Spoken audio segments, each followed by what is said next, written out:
Una nang ipinasa ng Bicameral Conference Committee ang budget para sa edukasyon, kalusugan at agrikultura. Pero ang ilang senador, duda dahil ibinalik ang pondo sa ilang items ng DA at DOH na tinapyasan na sa Senado. Ang detalye sa report ni Luisa Erispe. Unang inaprubahan ng mga pondo para sa sektor ng edukasyon, kalusugan at agrikultura sa pagbubukas ng Bicameral Conference Committee noong Sabado. Ang aprobadong pondo ng Department of Education, 961 billion pesos. Tumaas ng halos 87 billion pesos mula sa National Expenditure Program. Mapupunta ito sa pagpapagawa ng classrooms, feeding programs at pambili ng gamit ng mga estudyante. Inuna rin ang pag-aproba sa pondo ng Department of Health. Pero di kasing bilis ng DepEd, bahagyang nagkaroon pa ng diskusyon ang Senado at Kamara. Hiniling kasi ng Kamara, maibalik ang natapyas na halos kalahating pondo para sa medical assistance to indigent and financially incapacitated patients sa MAIFIP. Ito ang item sa budget ng DOH na pinagkukuhanan ng pondo para sa guarantee letters na ibinibigay ng mga politiko. Pero ang ginigiit kasi ng ilang senador, baka nagagamit lang sa pamumulitika ang MAIFIP. Pero nagkasundo pa rin ang dalawang kapulungan nang linawin ni Senator Erwin Tulfo at Senator Loren Legardang walang aktual na pera na mahahawakan ang politiko. Wala ring kulay sa pagbibigay ng tulong. Hindi naman cash po ang MAIP eh. Baka akala po ng mga kababayan natin watching us, MAIP is not cash po. So it is a guarantee letter.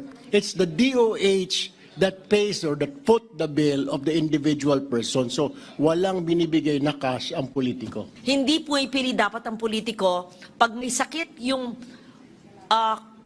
leader ng kalaban niya, walang GL. Hindi po dapat ganon. That's what the chair means. Let us not politicize it. Yeah.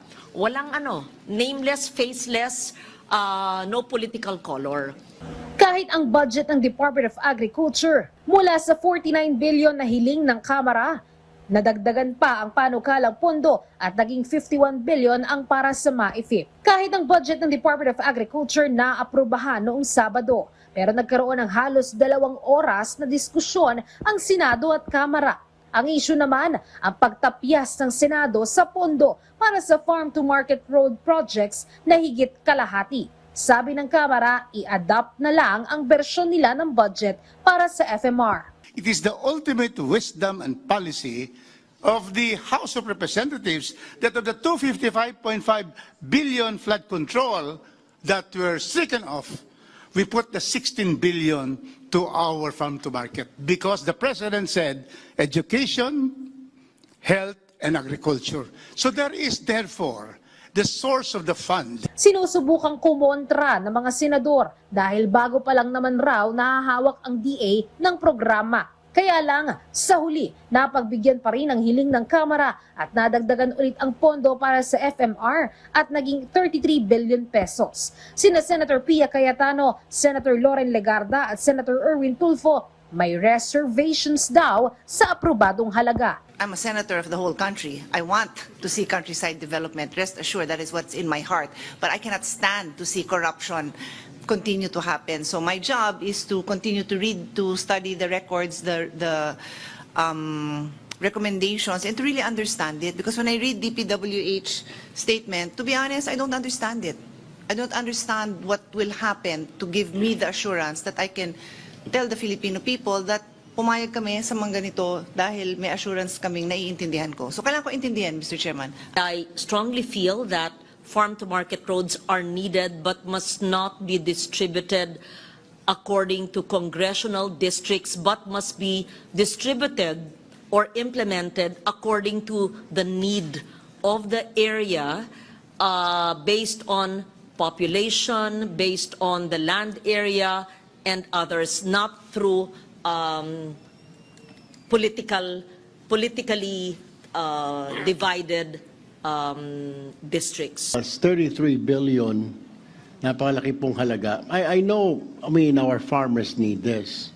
Ang problema ho dito, yung mga tao, the people are watching right now, baka isipin, wala nga yung flood control dito naman ngayon sa farm to market. Ito po ang iisipin na dito naman magkakaroon ng problema. I mean, lumipat lang from flood control dito ngayon sa farm to market, magiging source ng corruption. So, ang punto ko lamang, Mr.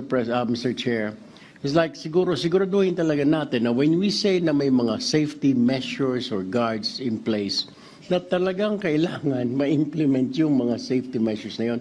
Pero si Senate President Pro Tempore Panfilo Lacson, hindi lang basta reservations. Para sa kanya, handa siyang hindi pirmahan ang BICAM report. Dapat raw ayusin muna ang mga ibinalik na pondo sa FMR at sa MAIFIP.